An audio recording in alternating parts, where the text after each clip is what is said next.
பிஸ்மில்லா.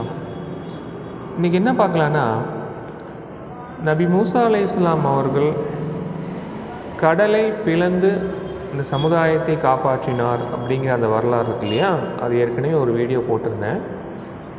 அதே மாதிரியான ஒரு சம்பவம், அதாவது நான் எதை பேஸ் பண்ணி இந்த வீடியோ போட்டிருந்தேன் அப்படின்னா, அல் குரானில் 26 அத்தியாயம் 50 வசனங்களுக்கு மேலே அந்த ஒரு வரலாறு வரும், எப்படி மூசா அலைஹிஸ்ஸலாம் அவர்கள் வெற்றி அடைந்தார்கள் அப்படின்னு.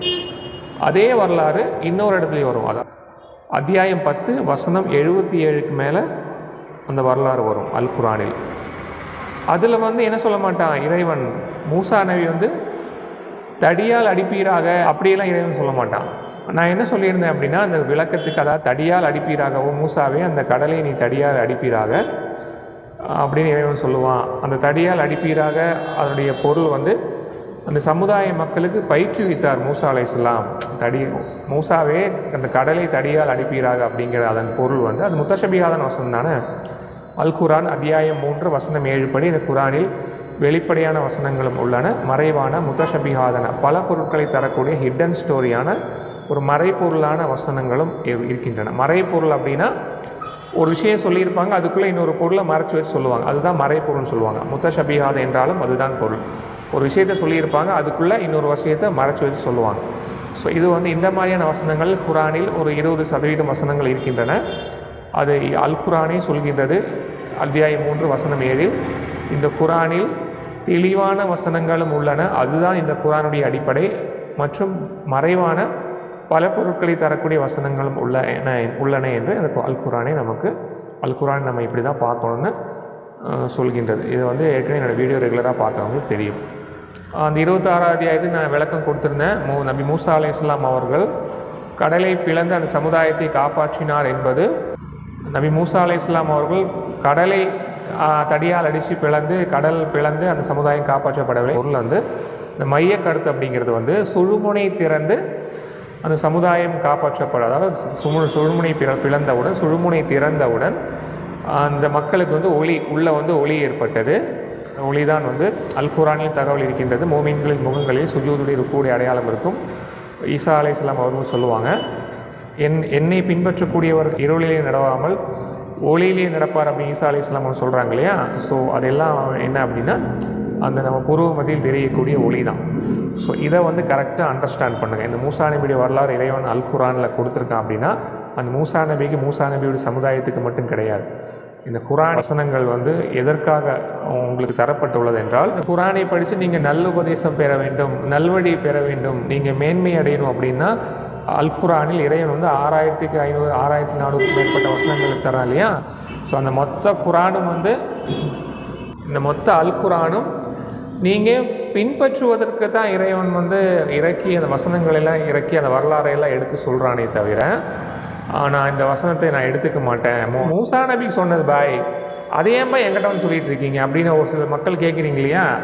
என்னோட பாயிண்ட் ஆஃப் வியூவில் என்ன அப்படின்னா, இந்த மொத்த குரான் வசனம் உங்களுக்காக இறுதி சமுதாயத்துக்கு தான்ப்பா சொல்லப்பட்டுள்ளது. ஆக்கிறதுடைய காலகட்டம் வரைக்கும் வரக்கூடிய மக்களுக்கு இதுதான்ப்பா நல்ல உபதேசம், இதை வச்சு தான்ப்பா இறைவன் உங்கள்கிட்ட மறுமை நாள் கேள்வியை கேட்பான் அப்படின்னு என்னுடைய பாயிண்ட் ஆஃப் வியூவும் உண்மை நிலையும் இதுவாக இருக்கின்றது. இந்த மூசானுடைய வரலாறு, இந்த ஹிடன் ஸ்டோரியெல்லாம் நீங்கள் இக்னோர் பண்ணிவிட்டு, அதாவது புறக்கணிச்சிட்டு, என்னையும் புறக்கணிச்சிட்டு அல்லா அல்லா அல்லா வானத்தையும் பூமியும் பார்த்து அல்லா அல்லா அல்லா அப்படின்னு கத்திட்டு கிடந்தீங்கன்னா உங்களுக்கு இறையர்களெல்லாம் கிடைக்காது அப்படிங்கிறது தான் என்னுடைய கருத்தாக இருக்கின்றது. குரானில் ஒரு வரலாறு இருக்குன்னா அந்த வரலாறு யாருக்காக இறக்கப்பட்டது? இந்த குரானை பின்பற்றக்கூடிய சமுதாய மக்களுக்காகத்தான், இறுதி சமுதாயத்துக்காக தான் அந்த குரான் இறக்கப்பட்டதே தவிர, நான் இந்த வசனம் அந்த சமுதாயத்துக்காக சொல்லப்பட்ட வசனங்களை நான் எடுத்துக்க மாட்டேன் அப்படின்னா அந்த வரலாறு இறைவன் குரானில் கொண்டு வந்திருக்க வேண்டாம் இல்லையா. உங்களுக்கு வேண்டாம் அப்படின்னா, அந்த சமுதாய மக்களுடைய வரலாறும் படிப்பணியெல்லாம் உங்களுக்கு வேண்டாம் அப்படின்னா இறைவனையே அந்த குரானில் கொண்டு வர அவசியமே இல்லையாச்சு. அவன் இறைவனை அவன் தன்னளவில் வைத்துக்கொள்ள வேண்டியதானே. அந்த வகையை ஏன் இறக்கி நபி ஸல்லல்லாஹு அலைஹி வஸல்லம் அவர்களுக்கு அந்த வகையை இறக்கி அந்த குரானில் வைத்து உங்கள் கையில் ஏன் கொடுத்துருக்கான் அப்படின்னா, இதையும் நீங்கள் படித்து இதன் மூலமாகவும் நீங்கள் படிப்பணி எடுத்துக்கணும், மேன்மைக்குண்டான வழி இதன் மூலமாக உள்ளது, இதையும் நீங்கள் எடுத்துக்கணும் அப்படிங்கிறதுக்காக தான் ஏக இறைவனானவன் அந்த வரலாற்றை மறைமுகமாக உங்களுக்கு சொல்லி தருகிறான் அப்படிங்கிறத அவங்களுக்கு குறுகிய இந்த மூடத்தனமான குறுகிய சிந்தனையோட அவருக்கு அல்லாஹ்வுடைய சித்தப்பா தராரு உணவு, இவருக்கு சின்ன அல்லா தராரு, அவருக்கு அந்த அல்லா தராரு, அப்படி கிடையாது. எல்லாருக்கும் ரப்புல் ஆலமீன், இறைவன் ஒருவன் தான் அனைவருக்கும் உணவளிக்கிறான். உங்கள் எதிரிக்கும் இறைவன் தான் உணவளித்து பாதுகாப்பு அளிக்கிறான் அப்படிங்கிறத நீங்கள் உணர்ந்து தான் ஆகணும். இறைவன் முஸ்லீம் பையனோட செல்லப்பிள்ளைங்க எடுத்து மடியில் வச்சுட்டு நீலாச்சோறு ஊட்டுவான் அப்படின்னு கணவன் காணாதீங்க.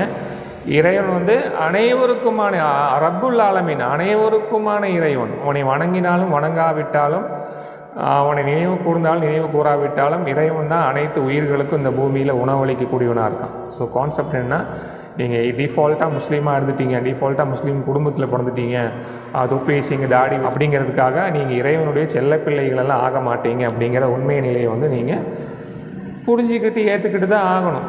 ஸோ கான்செப்ட் என்ன அப்படின்னா, நபி மூசா அலைஹிஸ்ஸலாம் அவர்கள் கடலை பிளந்த அந்த சமுதாயத்தை காப்பாற்றினார் என்பது, கடலை பிளந்தார் என்பது சுழுமுனை திறந்து அவர்களுக்கு ஒளி ஏற்பட்டவுடன் அந்த சமுதாய மக்களை இறைவன் காப்பாற்றி கொண்டான் அப்படிங்கிற ஏற்கனவே ஒரு வீடியோ விளக்கம் போட்டிருக்கேன். மூசா நபி கடலை பிளக்கவில்லை அப்படின்னு வீடியோ போட்டிருக்கேன் இல்லையா. அதில் ஏன்னா மூசா அலைஹிஸ்ஸலாம் அவர்கள் வாழ்ந்த இடத்துல ஒரு 140 கிலோமீட்டர் தொலைவுக்கு கடலே கிடையாது. இறைவன் என்ன சொல்லுவான், அதுக்கு வசனங்களை நான் எடுத்து ரெஃபரன்ஸாக கொடுத்துருந்தேன். மூசாவை நீங்கள் இரவு நேரத்தில் புறப்படுங்கள், விடியல் காலை ஆனவுடன், அதாவது சூரிய உதயம் ஆனவுடன் ஃபிரௌனுடைய படையும் மூசா நபி சமுதாயம் சந்தித்து கொண்டார்கள். அப்போது ஃபிரௌனுடைய படை மூசா நபி சமுதாயத்தை நெருங்கிய பொழுது அவர்கள் மூழ்க ஆரம்பித்து விட்டார்கள் அப்படின்னு அதோடைய மைய கருத்து தான். கான்செப்ட் என்ன, இரவிலே புறப்படுங்கள் என்றால் அவருடைய சுழுமுனை கருமை நிறமாக இருந்த பொழுது மூசா அலைஹிஸ்ஸலாம் அவர்களுக்கு வணக்க வழிபாட்டு முறையை கற்றுத்தந்தார்கள். ஏன்னா மூசா அலைஹிஸ்ஸலாமுடைய சமுதாயம், அந்த பனி இஸ்ராயேல் மக்கள் பல நூறு ஆண்டுகளாக, ஒரு 20,000 மக்கள் பல நூறு ஆண்டுகளாக ஃபிரௌன் எடுத்து அடிமைப்பட்டு கிடந்தார்கள். அதுக்கப்புறம் தான் அந்த சமுதாய மக்களுக்கு இடத்துல மூசா அலைஹிஸ்ஸலாம் அவர்கள் ஒரு நபியாக வர்றாங்க அவங்களுக்குள்ள. அந்த நபி தான் அந்த சமுதாய மக்களை ஃபிரௌன் இடத்துல காப்பாற்றி விடுதலை அடைய வைக்கிறாங்க. ஸோ இரவிலே புறப்படுங்கள் என்றால் அடிப்பொருள் என்னவா இருக்கின்றது, சுழுமுனை கருமை நிறமாக இருக்கும் பொழுது உங்கள் கண்ணை மூடி பார்த்தீங்கன்னா உங்கள் சுழுமுனை எப்படி கருப்பாக தான் இருக்கும். நீங்கள் என்ன தான் தொழுதாலும் உங்களுக்கு கருப்பாக தான் இருக்கும். சரியான முறையாக நீங்கள் தொழுகையும் உங்களுடைய ஜக்காத்தும் சதக்காவையும் தஸ்பீயும் ஓதுனீங்க அப்படின்னா தான் உங்களுக்கு ஒளி கிடைக்கும். ஆனால் அதுதான் நான் சொல்லிட்டு இருக்கேன், பல வீடியோக்கள் போட்டிருக்கேன். மூசா அலைஹிஸ்ஸலாம் அவர்கள் சமுதாயம் இரவிலே புறப்படுங்கள் மூசாவே உங்கள் சமுதாயத்தை கூட்டிகிட்டு அப்படின்னா கருமை நிறமாக இருந்த பொழுது அவர்களுக்கு மூசா அலைஹிஸ்ஸலாம் அவர்கள் வணக்க வழிபாட்டு முறையை கற்றுக் கொடுத்தார்கள். சூரிய உதயமானவுடன் அவர்கள் விடிந்தவுடன் இருவரும் சந்தித்து கொண்டார்கள் அப்படின்னு வரும். அந்த காலகட்டத்தில் ஃபிரௌனுடைய படை நெருங்கி வந்தவுடன் இறைவன் ஃபிரௌனுடைய படையை மூழ்கடித்தான். மூசா நபியுடைய சமுதாயத்தை இறைவன் காப்பாற்றி கொண்டான் என்றால் இந்த சமுதாய மக்களுக்கு ஒளி ஏற்பட்டவுடன் மூசா நபி அவங்களுக்கு வணக்க வழிபாட்டு முறை கற்றுக் கொடுத்தாங்க இல்லையா. ஒளி ஏற்பட்டவுடன், அதாவது கடலை அடிப்பீராக அப்படின்னா கற்றுக் கொடுத்தார். வணக்க வழிபாட்டு முறை சமுதாய மக்களுக்கு கற்றுக் கொடுத்தார். அதுதான் கடலை அடிப்பீராக அப்படின்னு. கடல் அடித்தா கடல் பிளந்துரும் அப்படின்னா அவங்க சமுதாய மக்களுக்கு பயிற்றுவித்தா வணக்க வழிபாட்டு முறை கற்றுக் கொடுத்தா சுடுமுனை திறந்து ஒளி ஏற்பட்டுரும் அப்படின்னு தான் அவருடைய பொருளாக இருக்கின்றது. ஒளி ஏற்பட்டவுடன் சமுதாய மக்கள் காப்பாற்றப்பட்டார்கள் அப்படின்னா பொருளாக இருக்கிறது. அது நான் ஏற்கனவே விளக்கம் கொடுத்துருந்தேன். ஸோ இது என்ன வீடியோ அப்படின்னா, அதே வரலாறு அல் குர்ஆன் அத்தியாயம் 10 வசனம் 77க்கு மேலே வரும். அல் குர்ஆனை வேணால் எடுத்துக்கங்க. அத்தியாயம் 10 வசனம் 77க்கு மேலே அந்த வரலாறு வரும். அதில் என்ன சொல்லப்படும்னா, அது இம்பார்ட்டன்ட் ஒரே ஒரு வசனத்தை மட்டும் நீங்கள் எடுத்துங்க. அத்தியாயம் 10 வசனம் 87 எடுத்துங்க. 87 என்ன சொல்லுவான்னா, ஆகவே மூசாவுக்கும் அவருடைய சகோதரருக்கும் நாம் வகை அறிவித்தோம், நீங்கள் இருவரும் உங்கள் மக்களுக்காக மிஸ்ரில் பல வீடுகளை அமைத்து கொண்டு உங்கள் அவ்வீடுகளையே மஸ்ஜிதுகளாக ஆக்கிக் கொள்ளுங்கள், அவற்றின் தவறாமல் தொழுது வாருங்கள், மேலும் நீங்கள் விடுதலையடைந்து விடுவீர்கள் என்று நம்பிக்கை கொண்டவர்களுக்கும் நற்செய்தி கூறுவீராக அப்படின்னு மூசா அலைஹிஸ்ஸலாம் அவர்களுக்கு இறைவன் வகை அறிவான். என்ன அறிவிப்பான்? 26வது அத்தியாயத்தில் இறைவன் என்ன சொல்லுவான், நீங்கள் கடலை அடிப்பீராக, உங்கள் கைத்தடியால் கடலை அடிப்பீராக அப்படின்னு சொல்லுவான். அதுக்கு நான் என்ன விளக்கம் கொடுத்துருந்தேன், அந்த வீடியோ பார்த்து உங்களுக்கு தெரியும். மூசா நபி அந்த சமுதாயத்துக்கு பயிற்றுவித்தார் அப்படின்னு நான் சொல்லியிருந்தேன். ஸோ அதை மெய்ப்பைக்கும் வகையில் இங்கே ஒரு 87வது வசனம் சொல்கின்றது. மூசா அதே வரலாறு தான் இது வரும். அங்கே என்ன வரலாறு ஃபிரௌன் இடத்துல அந்த மூசா நபி சமுதாயம் எப்படி வெற்றி அடைந்தோ அதே வரலாறு தான் 10வது அத்தியாயத்தில் 77 வசனங்களுக்கு மேலே வரும். இறைவன் 87வது வசனத்தில் என்ன சொல்லுவான், வகை அறிவிப்பான் மூசாவுடைய சகோதரருக்கும், மூசாவே அந்த சமுதாய மக்களுக்கு வீடுகளை கட்டி தருவீராக, வீடுகளை அமைத்து தருவீராக அப்படின்னு சொல்லுவான். என்ன சொல்லுவான், சமுதாய மக்களுக்கு வீடுகளை அமைத்து தருவீராக, அந்த வீடுகளுக்குள்ளேயே மஸ்ஜித்தையும் அமைத்து தருவீராக, அதுக்குள்ள அந்த சமுதாய மக்களை தொழ சொல்வீராக அப்படின்னு இறைவன் சொல்லுவான். இது வந்து முத்தஷபிஹாதான வசனம். இதை வெளிப்படையாக அந்த வசனங்களை பார்க்கக்கூடிய மக்கள் என்ன நினைப்பீங்க, என்ன எண்ணிக்கொள்வீர்கள்? மூசா அலைஹிஸ்ஸலாம் அவர்கள் அந்த சமுதாய மக்களுக்கு வீடு கட்டி கொடுத்தாரு, வீட்டுக்குள்ளேயே பள்ளிவாசல் கட்டி கொடுத்தாரு, அந்த பள்ளிவாசலுக்குள்ளேயே அந்த மக்களை வந்து ஐவேளை சொன்னார், தொழுகை நடத்த சொன்னார் அப்படின்னு நீங்கள் வெளிப்படையாக நினைத்து கொள்வீர்கள். மூசா நபி வந்து என்ன பண்ணல, ஃபிரௌன் இடத்துல பேங்க்கில் லோன் வாங்கி அந்த 20,000 பனி இஸ்ராயேல் மக்களுக்கும் ஃப்ளாட்டு அப்பார்ட்மெண்ட் எல்லாம் கட்டி கொடு, அதாவது வீடு கட்டி கொடுக்கல அப்படிங்கிறத வந்து நீங்கள் அந்த உண்மை நிலையை வந்து புரிஞ்சுக்கணும்.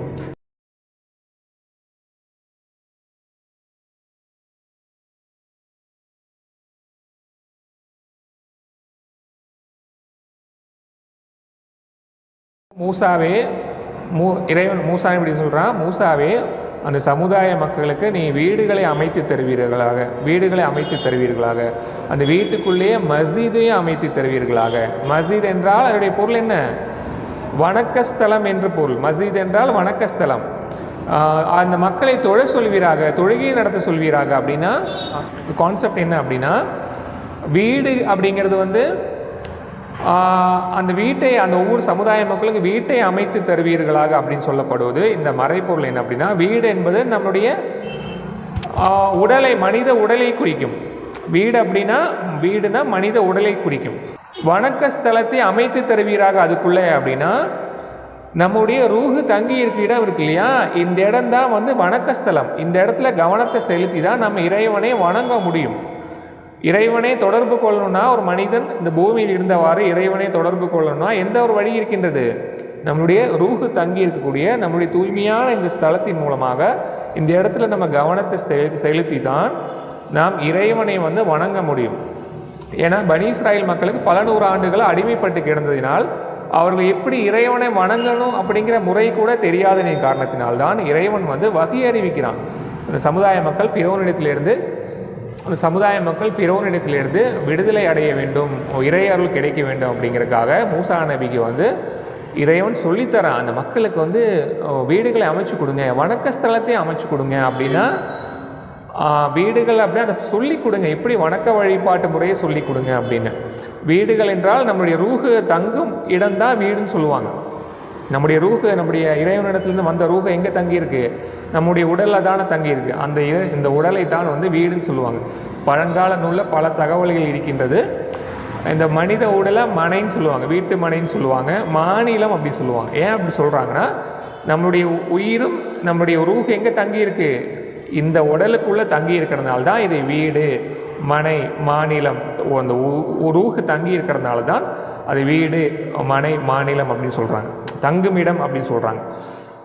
கான்செப்ட்னா வீடு என்பதின் பொருள் வந்து நம்மளுடைய மனித உடலை குறிக்கும். அந்த வீட்டுக்குள்ளேயே மஸ்ஜித்துகள் என்று அந்த குர்ஆன் வசனம் சொல்லுது இல்லையா, அது வந்து நம்ம அந்த வணக்க ஸ்தலம், அந்த மஸ்ஜித் என்பது வணக்க ஸ்தலத்தை குறிக்கும். வணக்க ஸ்தலம் அப்படிங்கிறது நம்மளுடைய முன்னேற்றியுடைய பகுதி இருக்கு இல்லையா, ரூஹு தங்கி இருக்கக்கூடிய அந்த பகுதியை தான் இதன் மூலமாகத்தான் நாம் இறைவனை வந்து தொடர்பு கொள்ள முடியும். அப்படிங்கிறதுனால தான் நீங்கள் வீட்டை அமைத்து ஒவ்வொரு அந்த மக்களுக்கும் நீங்கள் வீட்டை அமைத்து கொடுங்கள், அந்த வீட்டுக்குள்ளேயே வணக்க ஸ்தலத்தை அமைத்து கொடுங்கள் என்றால் அதனுடைய பொருள் என்னவாக இருக்கின்றதுன்னா, உங்களுடைய உடல் மூலமாகத்தான் நீங்கள் இறைவனை வணங்க முடியும், உங்களுடைய சுழுமுனையின் மூலமாகத்தான், உங்களுடைய நெற்றியின் மூலமாகத்தான் நீங்கள் இறைவனை வந்து வணங்க முடியும், நெருங்க முடியும் அப்படிங்கிற அந்த அறிவுரை வந்து மூசா அலைஹிஸ்ஸலாம் அவர்கள் அந்த சமுதாய மக்களுக்கு கற்றுத்தருகிறார்கள். அதே போல் நீங்கள் தொழுங்கள் அப்படின்னா நபி ஸல்லல்லாஹு அலைஹி வஸல்லம் தான் தொழுகை கற்றுத்தரப்பட்டது. நீங்கள் தொழுங்கள் அப்படின்னா மூசா நபி காலத்தில் தொழுகை நம்ம இப்போ தொழுகிற மாதிரி ஃபிசிக்கல் தொழுகையாக இருந்தது. எப்படி இருந்தது? நபி ஸல்லல்லாஹு அலைஹி வஸல்லம் அவர்களுக்கு தான் ஜிப்ரீல் வந்து ஹீரா குகையில் நபி பட்டம் கிடைத்ததுக்கப்புறம் தொழுகை கற்றுத்தராங்க. அதற்கப்புறம் 10 வருஷங்கள் தான் சமுதாய மக்களுக்கு ஐவேளை தொழுகை கட்டாய கடமையாகுது. மூசா நபியுடைய காலத்தில் எப்படி தொழுகை அப்படின்னா இந்த மாதிரி தொழுகை என்பது லிஃப்டப், நம்மளுடைய உணர்வை வந்து மேலே இந்த இடத்துல கொண்டு போகிறது. தொழுகையை செய்ய சொல்லுங்கள் மூசாவை அப்படி இறைவன் சொன்னா அப்படின்னா தொழுகை எந்த மாதிரி தொழுகை? நம்முடைய உணர்வை வந்து லிஃப்டப் பண்ணுறது, இந்த இடத்துல சுழுமுனைக்கு உணர்வை கொண்டு போய் நம்ம வந்து தியானிப்பது, இறைவனை வந்து தியானிப்பது. ஸோ இதுதான் வந்து ருக்கு செய்வதும், நம்முடைய லிஃப்டப் பண்ணி நம்மளுடைய உணர்வை இந்த இடத்துல கொண்டு போய் இறைவனை நினைவு கூறுவதும் தியானிப்பதும் தான் மூசா நபியுடைய காலத்தில் தொழுகையாக இருந்தது. அந்த யகூதிகள் வந்து இன்றைக்கு வரைக்கும் அந்த வழியை கடைபிடிக்கிறாங்க. எந்த வழியை? இறைவன் சொல்லி கொடுத்த, இறைவன் மூசா நபிக்கு சொல்லி கொடுத்த, மூசா அலைஹிஸ்ஸலாம் அவர்கள் அந்த சமுதாய மக்களுக்கு யஹூதிகளுக்கு சொல்லி கொடுத்த அந்த ஒரு தொழுகை முறையை, அந்த வணக்க முறையை வந்து இன்றளவும் இந்த குரானில் சொன்ன வணக்க முறையை வந்து இன்றளவும் யஹூதிகள் வந்து கடைபிடித்து வாழ்கிறாங்க. எப்படின்னா டெஃப்லின் வந்து கட்டிக்குவாங்க, டெஃப்லின் வந்து டைட்டாக கட்டிக்குவாங்க, டைட்டாக கட்டி இந்த ப்ரெஷரை வந்து மேலே ஏற்றுவாங்க. எப்படி ஏற்றுவாங்க? ப்ரெஷரை மேலே ஏற்றி இந்த இடத்துல ஒரு டெஃப்லின் பாக்ஸ் கட்டி இந்த ப்ரெஷரை மேலே ஏற்றி இப்படி இப்படி இப்படி இப்படி இப்படி இப்படி இப்படி பண்ணுறாங்க இல்லையா? யஹூதிகளுடைய வணக்க வழிபாட்டு முறை, காலை நேர வணக்க வழிபாட்டு முறை இங்கே பார்த்தீங்கன்னா தெரியும். என்ன பண்ணுவாங்க? ப்ரெஷரை வந்து மேலே ஏற்றி சுழுமுனைக்கு ஏற்றி டெஃப்லின் பாக்ஸ் இந்த இடத்துல கட்டி ப்ரெஷரை இந்த இடத்துக்கு கொண்டு போவாங்க. ஏன் அப்படி கொண்டு போகிறாங்கன்னா, யார் அவர்களுக்கு கற்றுக் கொடுத்ததால் மூசா அலைஹிஸ்ஸலாம் அவர்கள் தான் கற்றுக் கொடுத்தாங்க. யார் சொல்லி கொடுத்ததுன்னா இறைவன் தான் வந்து சொல்லி கொடுத்தாங்க. அந்த மாதிரி வணக்க வழிபாடு செய்யணும் அப்படின்னு மூசா நபிக்கு வந்து அல்லாஹ் சொல்லித்தரான். மூசா அலைஹிஸ்ஸலாம் அவர்கள் வந்து அந்த சமுதாய மக்களுக்கு வந்து இந்த டெஃப்லின் ப்ரேயரை இந்த மாதிரி தான் இறைவனை ப்ரெஷரை ஏற்றி இந்த மாதிரி தான் பண்ணி இறைவனை வணங்கணும். அதாவது கான்சன்ட்ரேஷனை சுழுமுனைக்கு ரூஹு தங்கி இருக்கிற இடத்துக்கு கொண்டு போய் இந்த மாதிரி தான் இறைவனை வணங்கணும் அப்படின்னு அந்த சமுதாய மக்களுக்கு இறைவன் தான் வந்து இந்த கற்றுத்தரான். இந்த மாதிரியாக அவர்கள் தொழுதலின் காரணத்தினால்தான், இறைவனை வணங்கியதின் காரணத்தினால்தான் அந்த ஒளி ஏற்பட்ட பிறகுதான் அதுக்கப்புறம் என்னாச்சு? 87, 88வது வசனம், 88, 89வது வசனம் வரும். ஃபிரௌனுடைய படை வந்து அந்த மக்கள் பக்கத்தில் நெருங்குவாங்க. அதாவது மூசா நபி பயிற்றுவித்த அந்த ஒளி ஏற்பட்ட அந்த மக்கள் இறையர்களுக்கு கிடைச்சி வாழ்ந்துட்டு இருப்பாங்க. அப்போது ஃபிரௌனுடைய படையை நயவஞ்சகம் கொண்டு தீய எண்ணத்தோடு அந்த மக்களுக்கு பக்கத்தில் நெருங்குவாங்க.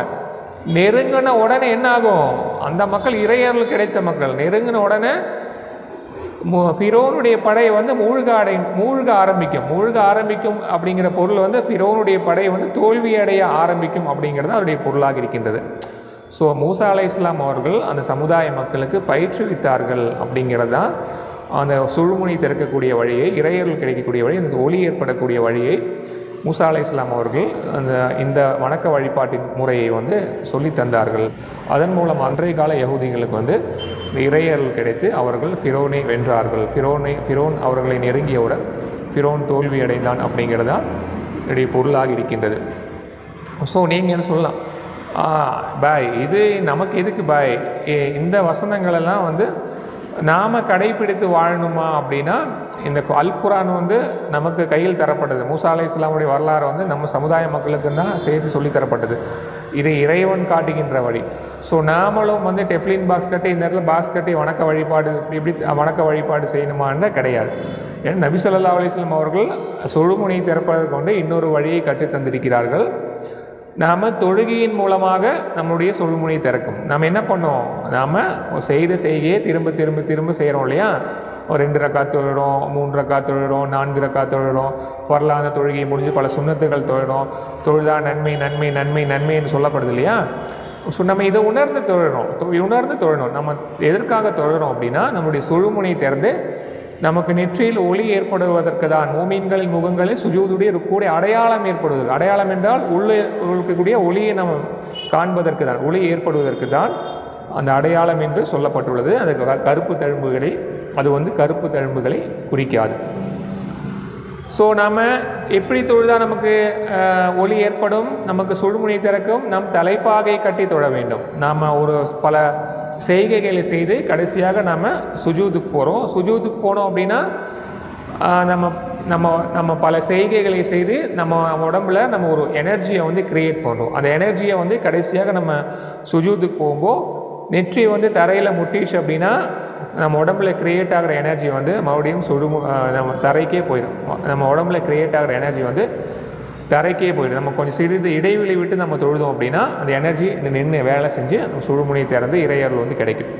அதே மாதிரி தொடர்ச்சியாக அந்த இடத்துல கவனம் வச்சு நாம் நம்முடைய கான்சன்ட்ரேஷனை மேலே எடுத்துகிட்டு போனோம் அப்படின்னா சுழுமுனை திறக்கும், நமக்கு வந்து இறையர்கள் கிடைக்கும். அதே மாதிரி தஸ்பீ முறை நான் சொல்லி அல்லாஹ் அக்பர் அப்படிங்கிற அந்த தஸ்பீ முறையை வந்து நாம் உணர்வு மேலேறுமாறு ஓதினாலும் உங்களுக்கு வந்து கான்சன்ட்ரேஷன் இந்த இடத்துல வந்து நின்று உங்களுக்கு சுழுமுனை திறந்து உங்களுக்கு வந்து உள்ளொளி வந்து ஏற்படும். ஸோ இதை வந்து நபிமார்கள் அந்தந்த சமுதாய மக்களுக்கு வந்து இறையர்கள் கிடைக்க கற்றுத்தரக்கூடிய வழி தான். ஒவ்வொரு சமுதாய மக்களுக்கும் இறைவன் ஒவ்வொரு விதமான வழிகளை கற்றுத்தரான். நபி ஸல்லல்லாஹு அலைஹி வஸல்லம் அவர்களும் உங்களுக்கு ஒளி ஏற்படுவதற்கு வழியை வந்து கற்று தந்திருக்கிறார்கள். அது காலப்போக்கில் தெரியல எப்படி தொழக்கூடிய வழிமுறை, தஸ்பீ எப்படி ஓதணும், எப்படி இந்த இடத்துல தியானம் இறைவன் பல இடங்களில் சொல்கிறான் இல்லையா, நல்லடியார்கள் காலையிலையும் மாலையிலையும் இறை தியானம் செய்வார்கள் அப்படி சொல்கிறான் இல்லையா. இந்த இடத்துல எடுத்து கவனம் வைக்கணும், எப்படி ஈத்திகாஃப் இருக்கணும் அப்படிங்கிற வழிமுறையெல்லாம் சமுதாய மக்களுக்கு காலப்போக்கில் தெரியல. இறை வணக்க வழிபாட்டு முறை அப்படிங்கிறது எப்படி பண்ணுறது அப்படிங்கிறது தெரியாதனால தான் இன்றைக்கு வாழக்கூடிய இந்த சமுதாய மக்களுக்கு என்னதான் தொழுதாலும் இறையொருள் கிடைப்பதில்லை, அந்த ஒளி ஏற்படுறதில்லை அப்படின்னு சொல்லலாம். ஸோ நாம் எப்படி இருக்கணும், உண்மையாளர்களாக இருந்து பொறுமையாளர்களாக இருந்து நம்ம வெளிப்புறத்தில் ஒரு தோற்றம் உள்ளுக்குள்ளே ஒரு தோற்றம் அப்படி இல்லாமல் வெளிப்புறத்தில் முஸ்லீமான உள்ளுக்குள்ள நயவஞ்சகத்தனம் இல்லாமல் தான தர்மங்கள் செய்து ஜக்காத்தை மறைக்காமல் பல உயிர்களுக்கு உதவி செய்து இறங்கி நீங்கள் செல்வந்தர்களாக இருந்தீங்கன்னா அனுசரித்து அநியாய வாடகை அநியாய வட்டி அப்படியெல்லாம் வாங்காமல் மக்களுக்கு உங்கள் ஏழை மக்களுக்கு அனுசரித்து தான தர்மங்கள் செய்து ஜக்காத்து கொடுத்து தர்மங்கள் அதிகமாக கொடுத்து நீங்கள் நல்லவர்களாக வாழ்ந்து வணக்க வழிபாடு முறையை சரியான முறையில் நீங்கள் செஞ்சீங்க அப்படின்னா உங்களுக்கு அந்த உள்ளொளி என்பது கூடிய விரைவில் ஏற்படும். ஸோ இதுதான் மோமீன்களின் முகங்களில் சுஜூதுடைய ருக்குடைய அடையாளம் இருக்கும், சொர்க்கத்துக்குடைய அடையாளம் இருக்கும் அப்படின்னு புகாரியில் ஹதீஸ் இருக்கு இல்லையா. ஸோ கான்செப்ட் என்ன அப்படின்னா, அந்த ஒளி ஒவ்வொரு மனிதர்களுக்கும் மூமினான மக்களுக்கும் ஏற்படணும் அப்படிங்கிறது தான் உண்மை நிலையாக இருக்கின்ற. ஸோ எதற்கு வணக்க வழிபாட்டு முறை, தான தர்மங்கள், தயவு தர்மம் இப்படி வாழுங்க அப்படின்னு பல உயிர்களுக்கு உதவி செய்து வாழுங்க அப்படின்னு சொல்கிறாங்கன்னா, இந்த மாதிரி உதவி செய்தால் உங்களுக்குள்ளே நோன்பு இருங்க எல்லாம் சொல்கிறாங்கன்னா உங்களுக்குள்ளே கெமிக்கல் ரியாக்ஷன் ஏற்படும். ஏன் அப்படி சொல்கிறாங்க அப்படின்னா, இந்த மாதிரி நீங்கள் உண்மையாளர்களாக இருந்தீங்க அப்படின்னா உங்களுக்குள்ளே கெமிக்கல் ரியாக்ஷன் ஏற்படும். இறைவன் உங்களுக்கு செலக்ட் பண்ணக்கூடிய வழியை மேலேருந்து பண்ணுறதில்ல, உங்களுக்குள்ளேயே அந்த கருவி வச்சுருக்கான். வேறு நான் சொல்லியிருந்தேன், அப்போ அது உங்களுக்கு தெரியும். உங்களுடைய அந்த தகுதியை நிர்ணயிக்கக்கூடிய கருவியை உங்களுக்குள்ளே தான் வச்சுருக்கான். நீங்கள் நல்லவர்களாக உங்களுக்கு உண்மையாளர்களாக இருந்தால் இறைவனுக்கு உண்மையாளர்களாக இருந்தீங்க அப்படின்னா உங்களுக்குள்ளே அந்த கெமிக்கல் ரியாக்ஷன் ஏற்பட்டு உங்களுக்கு இறையருள் கிடைக்கும், அங்கே ஒளி ஏற்படும் அப்படிங்கிறது தான் உண்மை நிலையாக இருக்கின்றது. வாஹிர் தாவானா அல்ஹம்துலில்லாஹி ரப்பில் ஆலமீன். அஸ்ஸலாமு அலைக்கும் வரஹ்மத்துல்லாஹ்.